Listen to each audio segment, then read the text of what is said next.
So, good afternoon and welcome everyone to the second session of the Tech Up Empowering Startup series, where successful founders share their perspectives on the challenges faced by the emerging startups.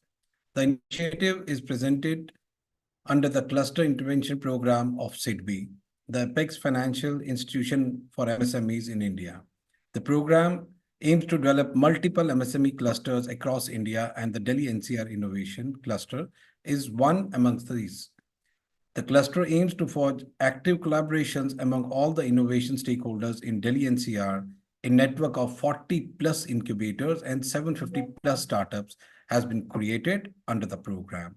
Multiple stakeholders, investors, mentors, etc., have also been onboarded on the platform called Let's Startup. Along with me on the moderation panel is Dr. Rahul Singh, Head of the Incubation at the Center of Medical Innovation and Incubation CMMI, GIMS, UP. Welcome, Dr. Rahul. Yeah, thank you. Before we begin today's session, requesting all the participants to ask your questions to the speaker using the Q&A option available in the webinar. We will try to take as many questions possible. And without any other further delay, ladies and gentlemen, let me welcome our guest of honor today, Mr. Gaurav Agarwal, who is a co-founder at TATA 1MG. Gaurav drives the e-commerce business and shapes the company's cutting-edge product and technology strategy. His unwavering belief in the power of technology to streamline healthcare journey makes him a true innovator in the industry. Under Gaurav's leadership, TATA 1MG has consistently pioneered market-leading technological advancements and customer-centric products, leveraging the potential of artificial intelligence and machine learning. This commitment to innovation has earned TATA 1MG recognition as one of the most forward-thinking healthcare companies globally. Born and brought up in Kanpur, a computer science graduate from a prestigious Indian Institute of Technology, IIT Delhi, Gaurav's journey has been nothing short of an adventure. Before joining TATA 1MG, he honed his expertise in Silicon Valley, where he played a pivotal role as the general manager of Zynga's immensely successful online social game, Farmville. Gaurav's exceptional leadership and entrepreneurial spirit continue to reshape the healthcare landscape, making him a true groundbreaker in the field. So let's give him a warm welcome to Gaurav Agarwal, true icon in the world of tech entrepreneurship. Welcome, Gaurav. Hi, thank you so much for having me, and thank you so much for the kind words. I don't know if I'm an icon or anything, but just trying to do our bit in moving things forward. Right. So, Gaurav, to start with, we would love to hear, about your remarkable entrepreneurial journey filled with kind of, highs and lows. It will be great if you can just please walk us through your journey, with some critical milestones along the way and experiences you encountered while building the TATA 1MG. Yeah, we started TATA 1MG is it's been almost a 10-year-old journey, and the journey of 1MG actually started before as a small experiment in our previous company, HealthCart. So as you had already mentioned, I graduated from IIT Delhi, spent a lot of time in the Bay Area, and then moved back to India in 2014 as the CTO of HealthCart. And in HealthCart, we had this small experiment on the side, which was to essentially build, content platform for medicines. And I'll take a minute to just talk about it because it's such a fascinating thing, which is very unique to India. So, across the world, we have medicine that has just discovered maybe 3,500 odd, drugs that we use to treat patients. In India, though, you don't have 3,500 medicines. You actually have maybe 2 lakh medicines. And the reason that is because India is, the branded generic capital of the world. We manufacture medicines. As we know, we have a really strong pharma industry. We manufacture medicines for everyone. But unlike the West, where let's say you have generic medicines, which are off patent, and then you have some branded medicines, etc., which are usually on patent, etc. India has, 50, 100, at times even more than 100 brands for every medicine that's made out there, right? So because it's very easy to manufacture and slap a brand name on a medicine. And what's even more interesting is that doctors write brands, and there are, some fairly legitimate reasons for doctors to write brands, because to some extent brand ensures quality of manufacturing in a medicine. And then retailers or pharmacies are expected to dispense brands, right? And so what we saw was that um, patients were given brands, and they were confused, what does this medicine do, and is this the same as this other medicine? Because even though the brands are different, the underlying molecule is the same and it works the same way. Oftentimes there's a price difference, etc. So in the true spirit of the internet, which is how do you bring equality through by ending, let's say, information asymmetry, right? How do you give everyone the same information? We built a small engine on the side, which was called Health Cart Plus at the time. And Plus was because, Health Cart was about nutrition. So Plus was around, medication or healthcare. We wanted to sort of build a company which went all the way from nutrition to, let's say, taking care of sick patients as well. And uh, again, this is 2013, maybe even before my time in India, 13, 14. The interface for this app was very, very simplistic. It was just a search box like Google. You entered the name of the medicine, and we basically showed you all the information. And we didn't know what it will do. We didn't know if people needed this information, but this application or this website, Health Card Plus, continued to beat all our expectations, in the sense that this is early days of the app ecosystem in India. It was one of the most downloaded apps in the ecosystem, right? And it was all word of mouth downloaded. And what we realized was that there was a huge latent need for information around medicines. And we later realized that it was because there was a lot of brand proliferation, right? Too many brands existed, people were confused. And the second reason was that when doctors wrote prescriptions and when medicines were given to patients, nobody explained, unlike, let's say, the Western ecosystem, okay, this is how you're supposed to take it. These are the side effects that you can expect. Should you take it with food? Should you take it after food, etc. Right? A lot of these small, minor details were missed. How do you deal with the side effect? And that's the core gap that 1mg filled, right? And in 2014, we discussed and we decided that 1mg needs to have its own life, because it was an idea which was just extremely powerful, the amount of customers that we had. And so Prashant and I decided to step out of HealthCart and actually create this new company, which was 1mg, and then take it from there.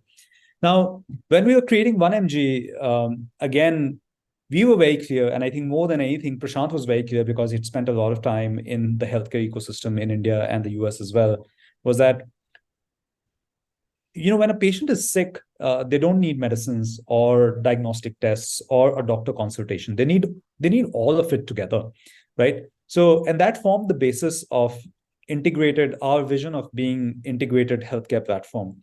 We also realized that as consumers in the healthcare ecosystem, right? So there are three pillars in the healthcare ecosystem. There's the doctor, there's the payer or the insurance company, and then there's the patient, right?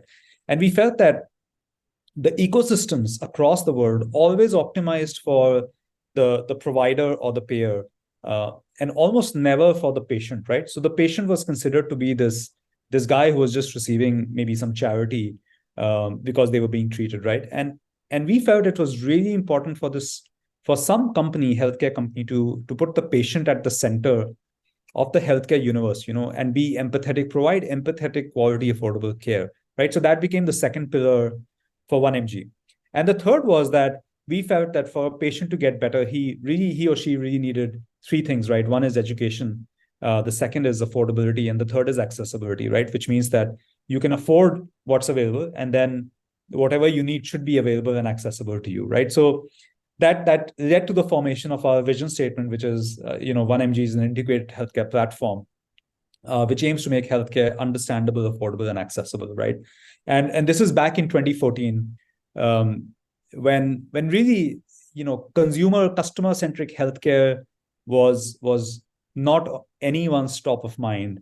When integrated care, today everyone talks about integrated care and end-to-end care, right? But back in 2013, 2014, when we were starting to put this together, I don't think anyone believed in that. So our actually first challenge came in 2014 itself, when we created this company, because no matter who we spoke with, we would get one or two or three sort of categories of feedback. One was that it's very hard. You guys are smart. Why don't do something easier, right? So something easier would be e-pharmacy चला लो. Something easier would be सिर्फ diagnostics कर लो. ये सब why do integrated stuff? And doing one thing is hard. But I think this is where maybe we were just foolhardy, where we felt कि for if you are to do entrepreneurship, you have to attempt things which are hard rather than things which are simple, right? Because if you can crack hard things, then you actually naturally build a strong moat over time because hard things are hard to do. And this has actually turned out to be really true for 1mg because um, when we entered the market, there were competitors who were much better funded than 1mg, right? Much better funded, much better known, much more in the eye of the media, right? Compared to a lot of other healthcare startups, we are generally low key, low profile, don't talk about ourselves too much outside, don't do a lot of PR, etc. But over the years, we have emerged to be, let's say, one of the most, if not the most successful healthcare startup in this country, right? And a lot of that has happened because we have just stayed too true to our vision, right? A lot of startups today talk about integrated care, but they don't address or attempt integrated care kind of like we do, right? Every time we have conversations internally, like the integrated DNA is so built into our DNA that everything that we build has to sort of bring elements of healthcare together, right? So that was the first like challenge that we faced, where I don't think most people believed that that integrated could be built. They felt it was a really hard problem. Most people had better ideas with what we should build, which is e-pharmacy, e-diagnostics, etc. But we were very clear that it needed to be done a certain way, and we were very, I don't know, foolhardy, but in hindsight, maybe prescient that it needs to be done. I think the second sort of both opportunity and challenge for our journey was bringing these services together. So when we started, when we demerged, we already had a really small e-pharmacy component, and it actually a lot of our services came very organically, right? So our initial in 2012, 2013, our goal was just to be a content platform. But then, consumers would come to us and give us 1-star feedback and say, hey, you're giving me content. Why don't you sell medicines to us as well, right? And and we would scratch our heads that India has 1 million pharmacies, probably more pharmacies than any other country on this planet. And we're like, why do people want us to sell medicines? You can walk anywhere and get medicines. And that led to the second insight. And we are very fortunate that it was such a strong product market fit that for a chronic patient, India has one of the highest populations of chronic patients in the world, diabetes, cardiovascular, etc. That when they go to a pharmacy, typically they only get 60 to 70% of their prescription filled, right? A lot of there's usually a 20, 30, 35% bounce, right? And this creates, for someone who is, let's say, on a monthly medication cycle, this actually creates a lot of challenges in keeping their medicines fulfilled, right? A lot of times brands are switched, etc. And for customers, this was a real hassle. So that led to the launch of e-pharmacy. Diagnostics creation was very, I would say, fortuitous because between Prashant and I, we've always had this sort of active and healthy tension that he wants to do everything, and then I push back and I say, no, we should do a few things and do them well, right? And we found a balance over the years where when I push back, then he goes away, but he keeps convincing me. And then even when I push back, I go away and keep doing my research to understand, what is he actually trying to achieve. And so Prashant had been pushing me to do that. We need to do diagnostics. The time is right. And I was like, look, we are just starting to figure out how to scale pharmacy. Let's just focus on it a little more. And then somehow I met the startup who was doing diagnostics, and that motivated us to do diagnostics as well. That if they could do it, that why couldn't we? So I came back to the office. I said, hey, I'm convinced we should do diagnostics. We set ourselves a 1-month goal to actually launch a diagnostic service. In 1 month, we got the whole application. So we were 3 co-founders at the time, Prashant, Vikas, and I. Prashant took over the business. I took over all the tech. Vikas took over all the partnerships and everything. So in a month, we got partners. we got technology, we got a basic business plan going, and we basically started our diagnostic service in a month's time, maybe 6 weeks time. And then similarly, one fine day we said, we have two legs, let's build the third leg. So we built the e-commerce, the e-consultation platform as well, right? So that in the first year itself, we had a fairly rounded out platform. There were two or three, I would say, core defining moments or struggles that have come, at least in my part of the 1MG journey, right? And regulatory, of course, is one which, Prashant's sort of navigated very, very patiently and very adeptly. And a lot of it has just evolved around educating the ecosystem that there's real value here for consumers to be had and putting consumer at the center. But from my vantage point, there were two or three core challenges that we faced, right? The first was that, even though 1MG used to deliver a lot of services, right? Pharmacy to patients and diagnostics, we always, because we are all digital savvy, digital consumer product people, we always focused a lot on the digital product experience, the app experience, the order booking experience, the look and feel, the design.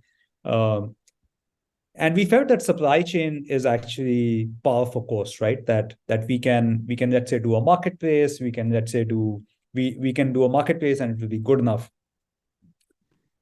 It took us 2 to 3 years to realize that I was wrong, we were wrong, and supply chain is just incredibly hard. And to actually deliver high quality experience to a customer, there's no way that you can do it without owning your own supply chain, right? And a lot of it is also because, I'm talking like 2015, 16, when supply chain in India, and still is, very, very nascent, right? We have very broken supply chains, no supply chain. So you cannot go to a supply chain provider and say that, hey, I want this quality of service. I'm willing to pay this much. Can you build a service for me, right? There's just no such thing that existed back then, right? So that was the first big transition for us, where we went from a marketplace model to increasingly like controlled supply chain model. We used to have our own sort of large pharmacies, large warehouses, which would fulfill orders. And that significantly improved the quality experience that we had. And then the next step we made was we also said we will build our own supply chain software, right? And funnily enough, even though I used to lead technology strategy, I was the one who was dead against it, right?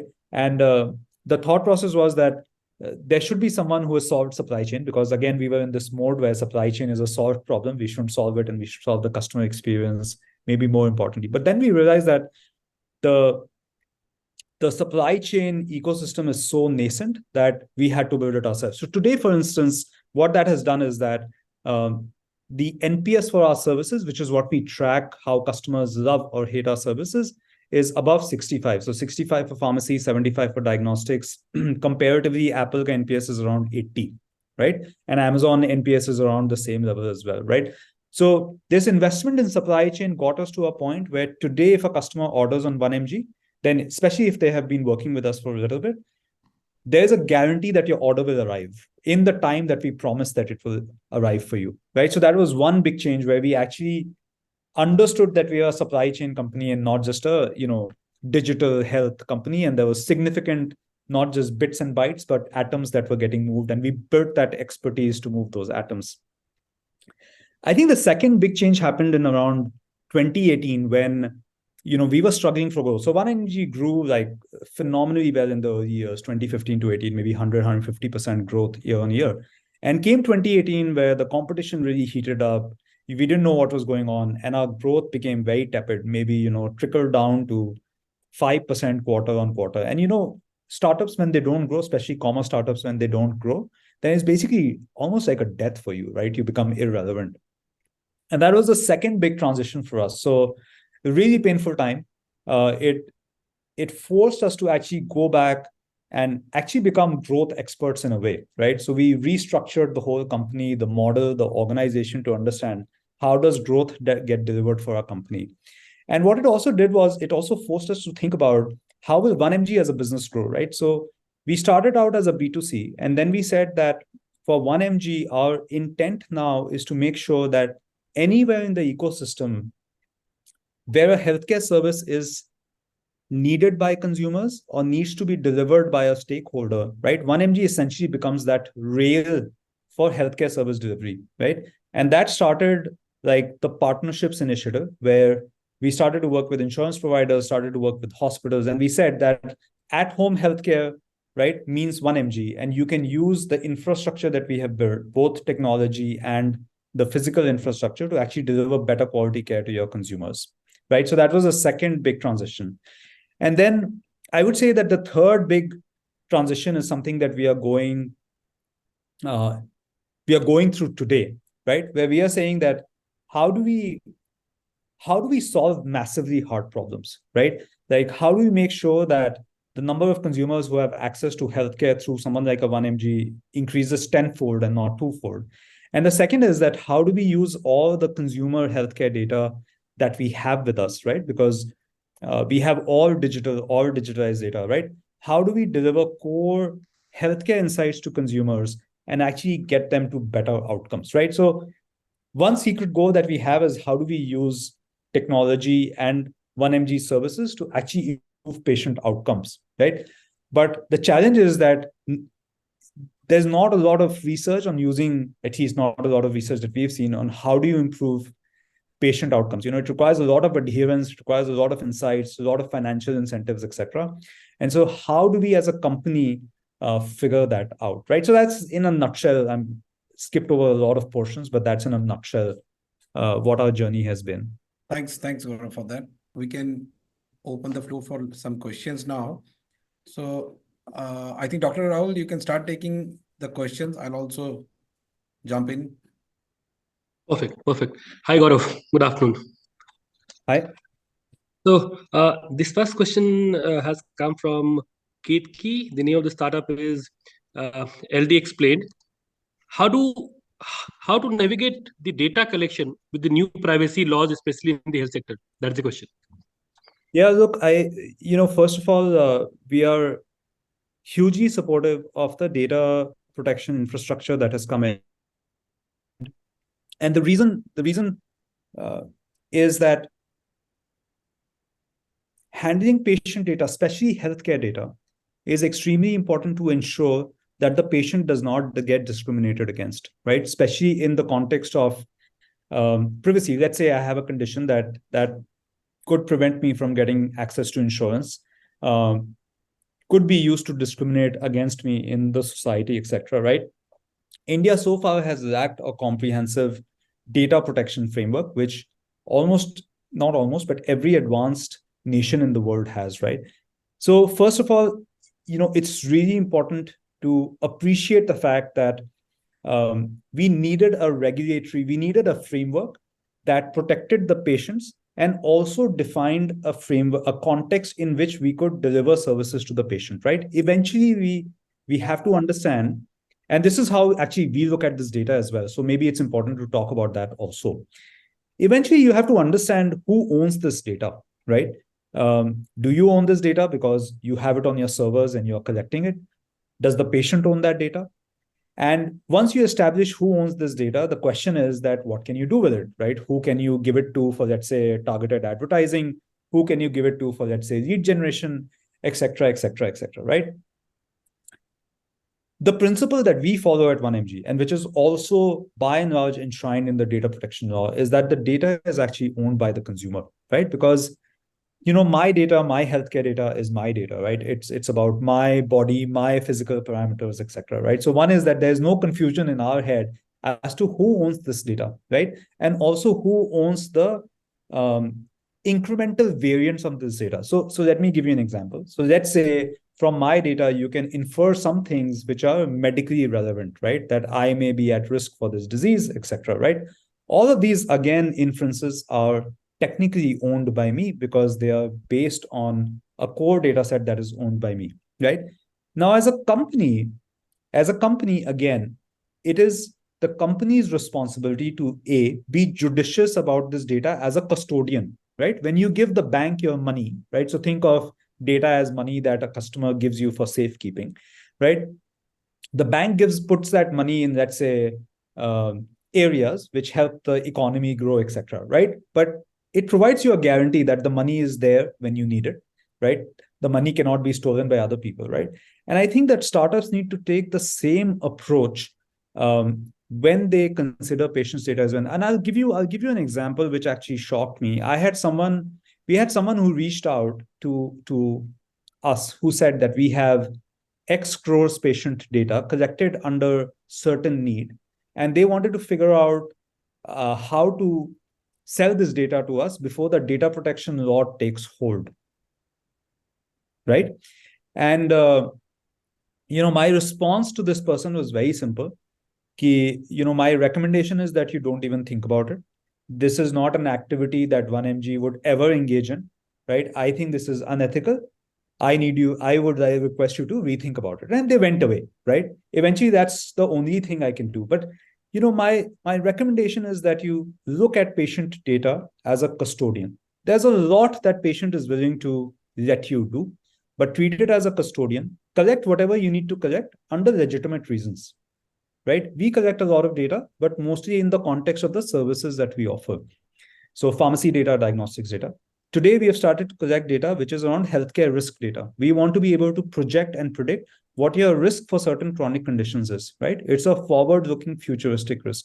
We collect that data also, consent-based, right? But we don't sell that data. We use that data for targeting users, but that data stays on our platform. It is not shared with any third party. It is definitely not shared with anyone in a de-anonymized fashion, right? So use yourself, think of yourself as a custodian. Don't forget who owns the data. And then, I feel that a lot of times just asking yourself what's the right thing to do gives you the right answers. Yeah, thank you so much. So it was very direct. So the second question we have is from Salinder B. Sinha. The startup name is Doctor at Home. He wants to ask that, do live consultation technology where doctor has access to the live body vitals, death sound, body observation as a good fish? What is the promising future around these startups? So I'll answer this question in two parts and I'll keep it brief. I think the first part is that in general, online consultations are useful, right? And the reason they are useful are sort of two or three broad reasons, right? One is that it reduces the patient load on a clinic. It's more efficient logistically, potentially economically, etc. Because a lot of times we have communicable disease, bukhar ho gaya, khansi ho gayi, etc. You don't need to go to a doctor's clinic, put everyone else around you at risk. You can just talk to a doctor. Most of the times, the treatment protocols are fairly standard. I think that in this context of usage, having access to more and more live patient vitals, and actually there's another area also, which is the chronic patients. Let's say someone who's a diabetic. You don't need to visit your doctor maybe every 6 months or quarter. You can just visit him online, maybe visit him physically once a year, and then visit him online every quarter, right? So there's definite value. And the moment you bring in more data to it, right? Like your resting heart rate and your blood pressure and your, let's say, fasting glucose, etc. All of these are signals that help a doctor make better decision, right? So I think useful. I think there are two challenges that we have seen in our experience with the online consultation model. One is there is not a lot of, I don't believe there's a strong economically viable model that scales really well for online consultations. And I'll explain it more simply, right?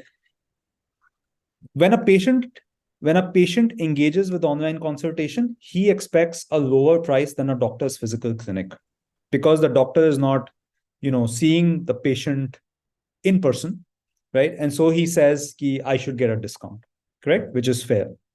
The doctor expects the full price because, it's the doctor's time. And whether you see him virtually or you see him physically, it's the same thing, right? And so there's a fundamental disconnect between expectations of a doctor and expectations of a patient. And a doctor is also worried that if he gives you a discount online, then someone comes to his clinic offline and says, कि doctor साहब आप वहां तो 200 का मतलब 500 का कर रहे हैं यहाँ 1000 क्यों दे रहे हैं, right? So there's a fundamental channel conflict that happens as well. And then somewhere I feel that the patients also feel that going to a doctor physically actually gives them more peace of mind than doing it digitally, right? So I think that the online consultation model without a payer forcing it, right? And what I mean by a payer forcing it is that an insurance company says that I will pay for your consultations because when you talk to a doctor more regularly, my insurance bill over the long run goes down. I'm not convinced today that that's a model that can scale, right? And so I think that online consultation models in India, where the consultation fees, etc., are very low, will continue to face challenges. That's my view. We have got another question from the technology related in terms of ensuring the data security and the ethical use. So the question is from the Sujit Babar, Transfigure Technologies Private Limited. So Okay. he says, what are the best practices to be adopted to navigate the challenges of integrating AI/ML, artificial intelligence and machine learning, in the healthcare sector, just to ensure the data security and ethical use? Yeah, in the health, I don't think there are necessarily data security issues, right? Because as long as you're training the AI and machine learning models on your systems, or let's say even if you're giving some of that data to fine tune OpenAI models, etc., as long as you're following some basic practices, which is de-anonymization of data, also making sure that discrete data points cannot be connected back to get any identifying information for a user. I think that's really okay.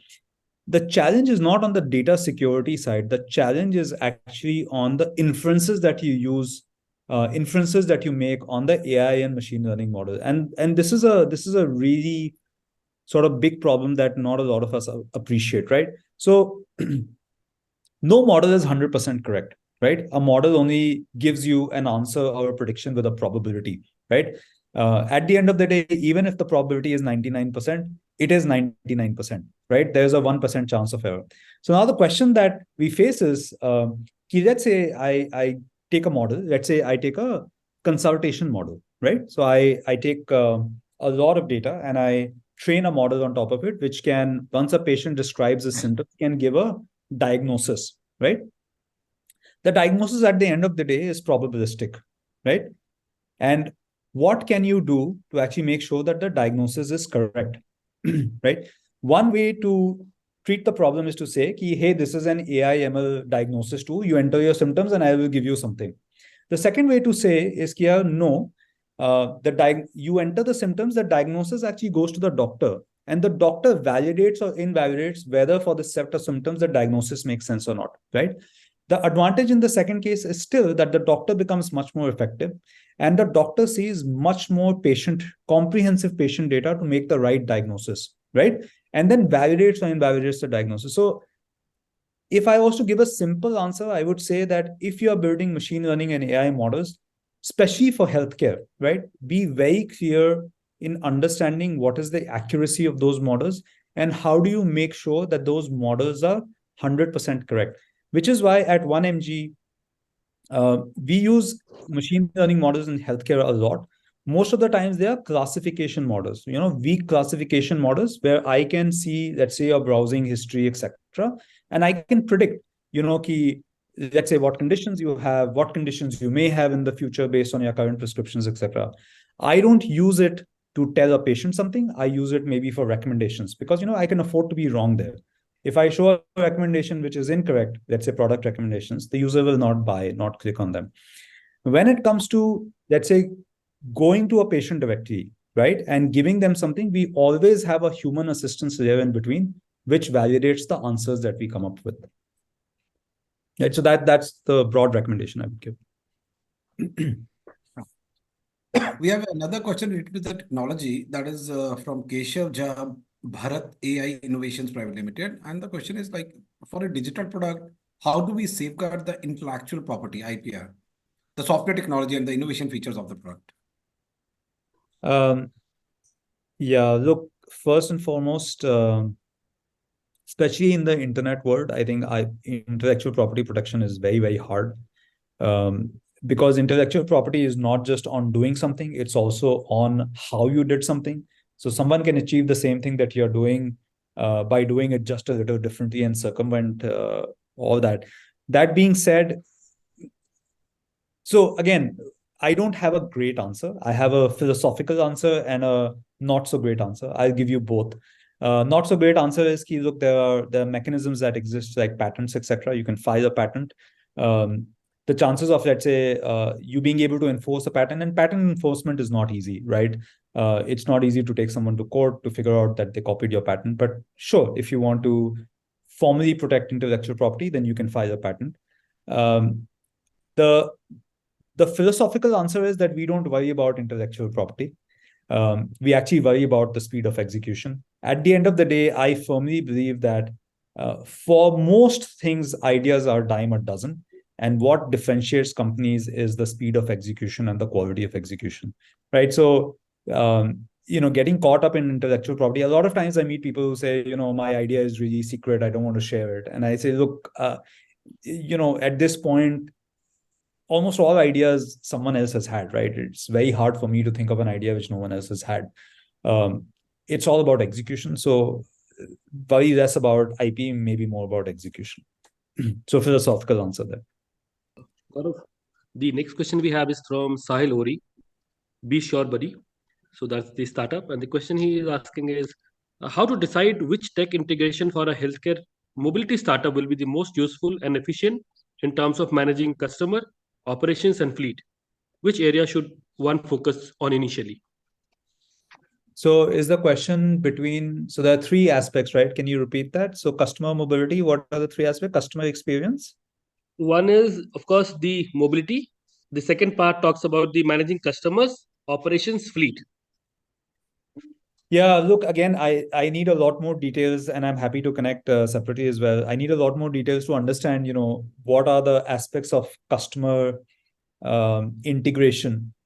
Again, based on the 1MG journey, if I could do things again, I would probably prioritize the ops integration much earlier than I did, right? Because you have to think of in the grand scheme of things, right? So you are delivering a service to a customer. Everything that you do improves the experience of the customer, right? So let me break it broadly into three portions. So one is key when I come to, let's say, a site like 1MG, how easy is the booking experience, right? Do I take a minute? Do I take 5 minutes? Does the payment work, et cetera, et cetera, et cetera. The second is once I place an order, do I get the order in time? How's the delivery experience, right? How's the communication? Do we get late, et cetera? And the last part is that, when things go wrong, right? Then do I sort that out quickly, efficiently, adequately or not, right? So broadly three. So one is booking experience, second is the operational experience, the third is, when I screw up, how do I do it, right? In my view, the majority of the value lies in the middle portion, which is that for supply chain companies, for delivery companies, where you're delivering a service, right? Because it takes 2 minutes to place an order. If it becomes 3 minutes instead of two, it's still fine. But if you're supposed to deliver a service and you deliver a crappy service because you're let's say, because of lack of technology integration, you cannot manage the resources, you cannot give customers real-time insights into what's going on with your order, etc. It's a crappy experience for the customer. So without too much information, if I was to prioritize, I would probably prioritize the portion which is ops related, so that you can deliver superlative experience to customer. If customers get great experience, then they will come back even if the front-end technology is poor. And then you don't have a huge problem to worry about in the latter portion of, let's say, customer support, etc. Once you do this, then I would maybe come to the front line, improve the sequence in which orders, etc. are placed, and then go to the customer experience portion. Make sure when we screw up, we actually make it very, very simple. Yeah. The next question we have is from Dr. Naila Wasi. And she wants to know, what challenges did you face in supply chain management in rural or remote areas to maintain your TAT turnaround time? And what all measures did you take to overcome these challenges? So supply chain in healthcare, which is your strongest area, we want to know something about this. Yeah, look, again, there are lots of challenges in the rural area, right? And they are as mundane as, let's say, electricity, labor, internet, right? And everything that we take for granted in cities like Gurgaon, Mumbai, etc., which is you get good roads, when rains happen, your warehouses they do flood sometimes, but not as frequently, right? You can get a lease line to your warehouse, etc. A lot of those challenges are just at a different level when you work in a rural setting, right? So typically we will face challenges on places, we will face challenges on electricity, we will face challenges on even getting approvals, right?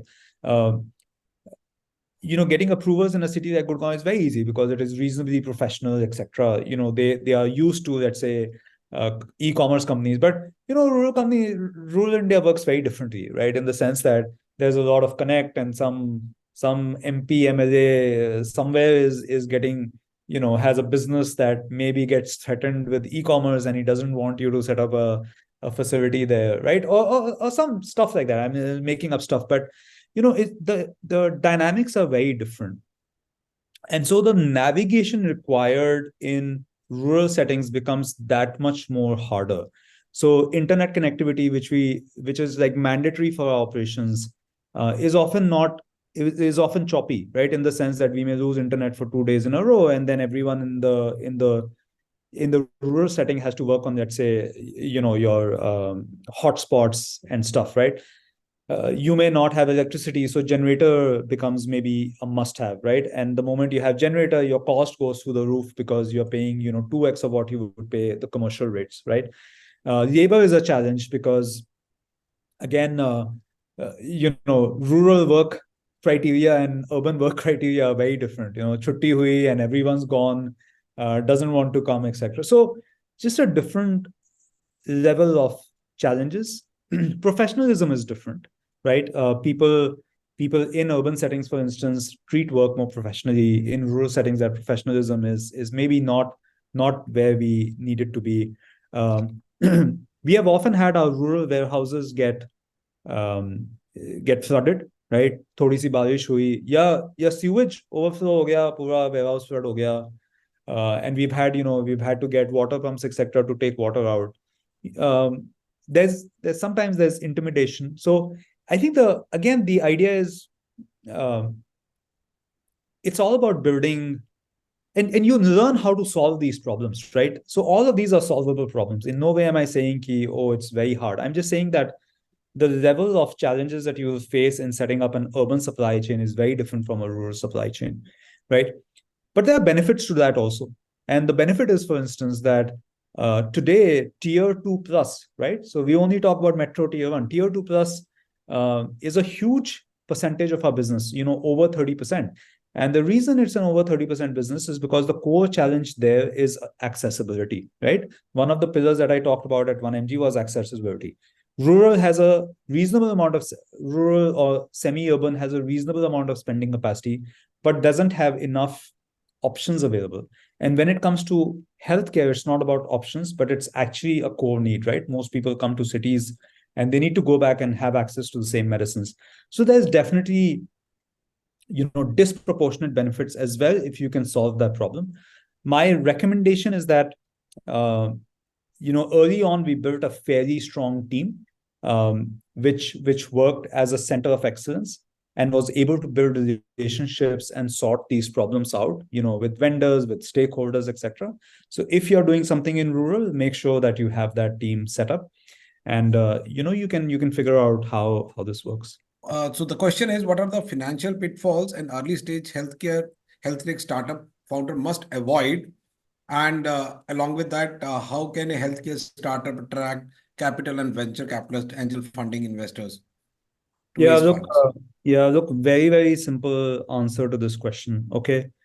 Uh, the first is, and we've been very fortunate, but the first is, you have to treat money like whether it is investor money or your own money, you have to treat all money like your own money. So frugality, I cannot emphasize this point enough, that frugality is extremely, extremely important for any startup. That's point number one, right? The second is, at 1MG we have a rule that, and that we don't spend money in places where we don't get it, right? So as a result, we don't spend money on things like PR, and we don't spend a lot on brand, because there are things that we don't get beyond a point. So we are very efficient and effective that way. our marketing spends, our payroll spends are like best in class in the industry, because we have this culture of frugality and culture of saying, yeah, before we spend money, we should understand why we are spending this money, right? So that's the second thing. The third thing is, your early stages of the company is all about finding product market fit, right? And the way I like to think about product market fit, and this is again a lesson that we've learned in some cases the hard way, is that what is the value, who is the value for, and what are they willing to pay for it, right? So again, what is the value, who is the value for, and what are they willing for? And all three components are extremely important. Oftentimes we give discounts, right? And when a company grows, we feel that there's value. Unfortunately, that's not value, right? Because free may people will take anything, right? And so the core question, in my view, for a startup to answer in the early days is this conundrum of what is the value I'm delivering, who is the value I'm delivering to, and what are they willing to pay for it, right? Most of the times, startups, in at least in the conversations I have with a lot of startups, they fail in identifying this very, very sharply. So if you're an early stage startup, my recommendation would be focus all your energy not on vanity metrics, but on this. And I'll give you examples from the 1mg life, right? Just to be very candid. We talk about traffic as a metric, right? Today, we talk about traffic as a metric differently. But in early days, we used to talk about traffic as a metric. But the challenge was we were so good in, organic content and organic traffic generation that when we talked about traffic, the next question that investors asked was that, okay, the traffic is so high, why is your conversion so low, right? Which is natural, right? Ki traffic itna high hai, conversion itna low hai. So the traffic vanity metric almost always worked against us. कि मतलब इस traffic का कोई फायदा नहीं है, right? So finding a metric, right, that actually demonstrates the value proposition to your customer is extremely, extremely important. Understanding unit economics and demonstrating here the transaction that you're doing, eventually you're making money on it, right? Today we are a contribution margin positive business. In a lot of our businesses, we are EBITDA positive as well, right? Like making money all the way down, right? Like this is really important and something you should practice from day zero. Once you have contribution margin positive business, use money to invest in growth, use money to invest in maybe brand, use money to invest in technology. But don't grow unless you have a core product market fit. Gaurav, there's this very interesting question that everyone wants to know. This founder is Pratik. The startup is called Enthusiastic. So, is it a good idea to raise funding from an investor who has invested in your competitors? In general, no. And if no, why? If yes, why? Please. Yeah, this is a really hard question. So, okay, so I'll give you the simple answer. Okay, the simple answer is you should take money from whoever is willing to give you money. Okay. ठीक है, मतलब बहुत ही simple answer है. Don't if you have choices, then you be smart about those choices. कि who do I take money from, etc., etc. But in general, the principle we follow is that take money from whoever is willing to give you money. Because oftentimes, if you have money, you can. We used to say this, right? Ki we live to die another day, right? Startups is all about every day you live to die another day, right? And so the core focus is on survivability, right? When you're focusing on survivability, then you don't go and say कि इसने उसे खाना दिया तो मैं भी खाना दूं कि ना दूं. It doesn't matter. आपको खाना मिल रहा है, आप ले लो, खुश रहो, and move on, do your own thing. या बाकी की बाद में देखी जाएगी. In तो general, जहां से जहां से भी मिल रहा है, that's जहां the से भी, जो भी दे, friends, family, husband, wife, बच्चे, wherever you get money from, you take money. But I think that there are certain hygiene practices to follow if you have a choice, right? The hygiene practices to follow are, you should, there are actually investors who will invest in competitors, and there are investors who will not, right? Who will be clear that there's a conflict of interest. I will not invest, right? And so my recommendation would be that you find investors who believe in you, right? And who are willing to take a bet on you. That's point number one. You take money from investors who believe in your mission, right? You take money from investors who believe in how you want to do things, right? we were very clear that we wanted to do things a certain way, and there was a set of investors who didn't work for us really well, and we were fortunate enough to have choices where we didn't have to take money from them, right? But in general, take money from anyone. If you have choices, then pick, first of all, pick people who align with you ideologically. Second, pick people who can truly help you and support you in the cause. And third, though, doesn't matter. Gaurav, we'll take one last question One from last, the yeah, I have to run. audience. Yeah. So that's a startups who are getting into the manufacturing of generic medicines. How Yeah. do we see the future in this? Yeah, I truly think that A, it's needed, and B, I think the future is really bright. I just think that you have to be patient. The government is trying to really promote generic medicines through the Ayush Yojana, etc. There's a bunch of startups which are doing generic retail, etc. The challenge There is a challenge with generic, and the challenge with generic is that of trust on quality, right? If you're doing manufacturing there, and if you're putting a brand on it, my recommendation is that you actually address that marker of trust and quality.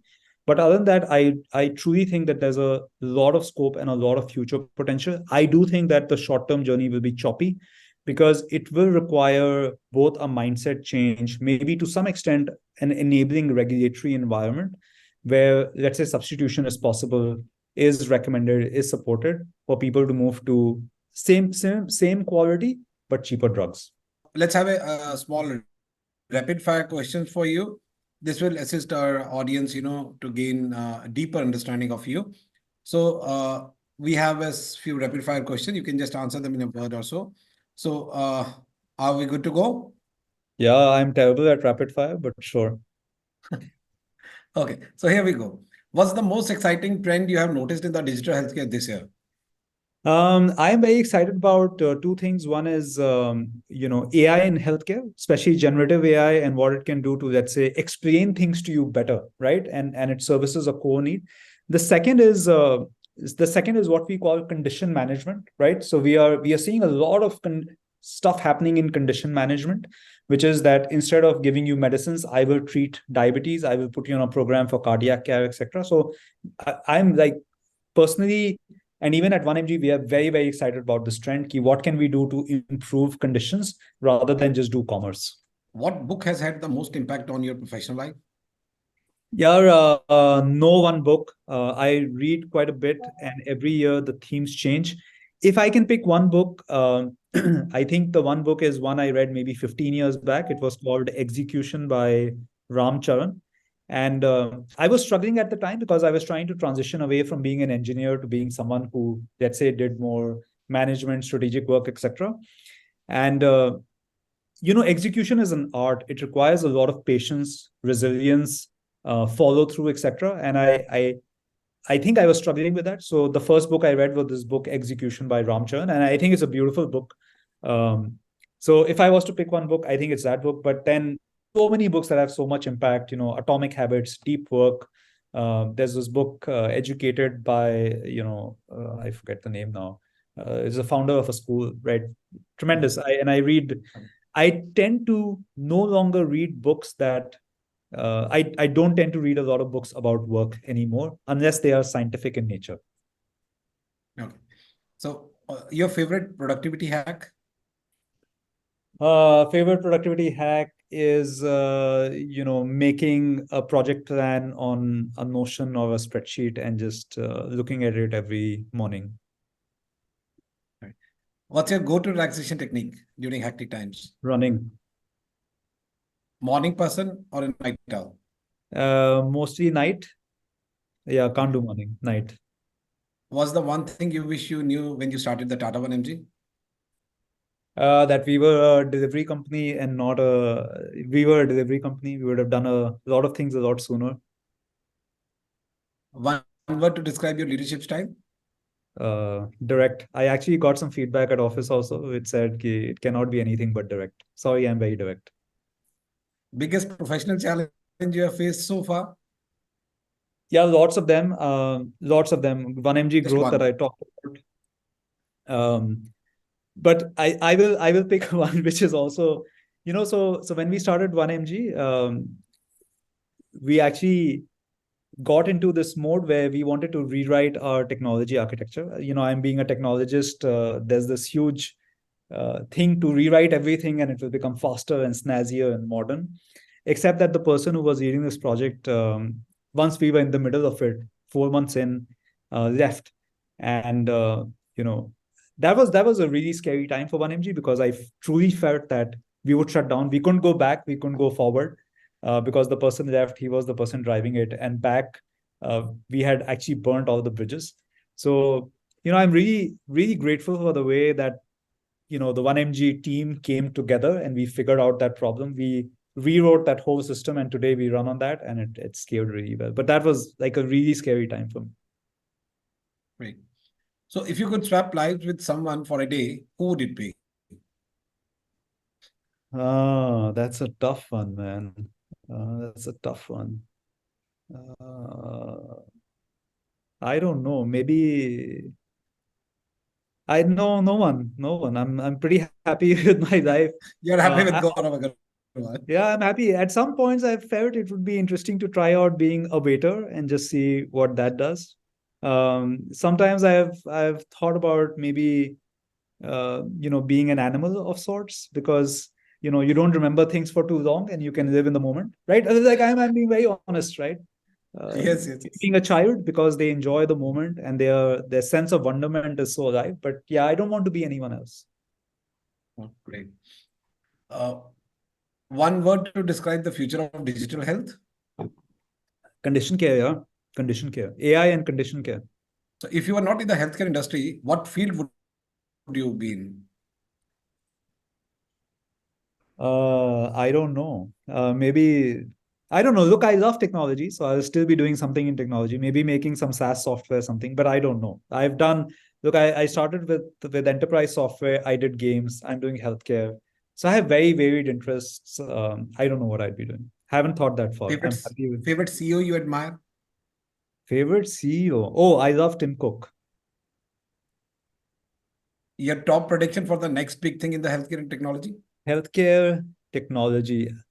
I think it's hard to predict. Um, I think longevity is something that's going to fundamentally upend healthcare. And I think the way we look at medicine and care, prevention, chronic conditions, proactive care, data, I think these will all come together. And I think that we're fundamentally going to see a different kind of medicine come together in the next 5 to 10 years. Sorry, personalized, predictive.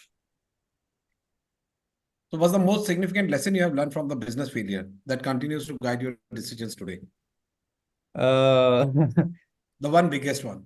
Yeah, no, look, there are lots, but there are few that I truly believe in. One is what I said, what is value, who is the value for, and what are they willing to pay for it? I think that guides all conversations we have.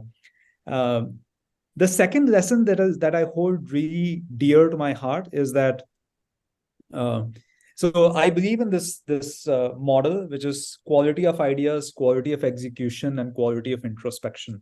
So all business failures have reinforced that a failure is not a failure as long as you can learn from it and do things again which are better. So, I think the thing that separates 1mg and our approach at 1mg is that we don't take failure as a failure. We take failure as a lesson to reattempt things differently, right? And which is why we keep doing the same things over and over in different ways. Right. So what the next groundbreaking initiative or a development or we can expect from the founders of Tata 1MG in the future? Yeah, there are two things that we are very, very, actually, three things that we are very, very excited about. Two things. One is corporate. And as I said, it's really critical for us to figure out how 1mg becomes the healthcare provider of choice, no matter where you access healthcare from. And because India is a chronically underinsured market, right, we are seeing a lot of corporates start to provide healthcare services as perks to its employees, right? So one is just embedding there and building the way we look at 1mg today is we look at it ourselves like a healthcare operating system, right? Where no matter what healthcare services you need, 1mg has both the software and the services, physical products, etc., to offer it to you. So one is just that embedding, and there's a huge amount of work that we are doing just to make it accessible wherever you are. The second, if I was to pick, is just data. And what we're doing is that how do we take all your healthcare data, right, and help you understand what your health profile is, right? Can I give you a score? Can I give you personalized advice? Can I give you insights, which is clinically backed, and say that this is what you should be doing to actually take care of your health better, right? So these are two areas. Both of them are like extremely tough. We are like pulling our hair or making progress, mostly going 5 steps back. But these are two areas that we are extremely committed to trying to solve. Great. And as we come to the end of the session, if you could offer one piece of advice to all the budding entrepreneurs in the healthcare sector, what would it be? In the healthcare sector, yeah, it's a great question. I don't know what advice, but healthcare is hard. Value pools are limited. Talk to as many people as you can. Make sure you identify your value pool really well before you do anything, and focus on product market fit more than anything else. Thank you. Thank you, Gaurav, for sharing your insights and being so candid and responding all the rapid fire questions. Thank you. Thank you, Gaurav. Thank you so Thank much. you so much Over for to having you. me. Thank you. Thank you. Over to you, Rahul. Thank you so much, Gaurav. It was a really wonderful session to have you, and of course, your experience, real life experience, have really impacted many of our startups.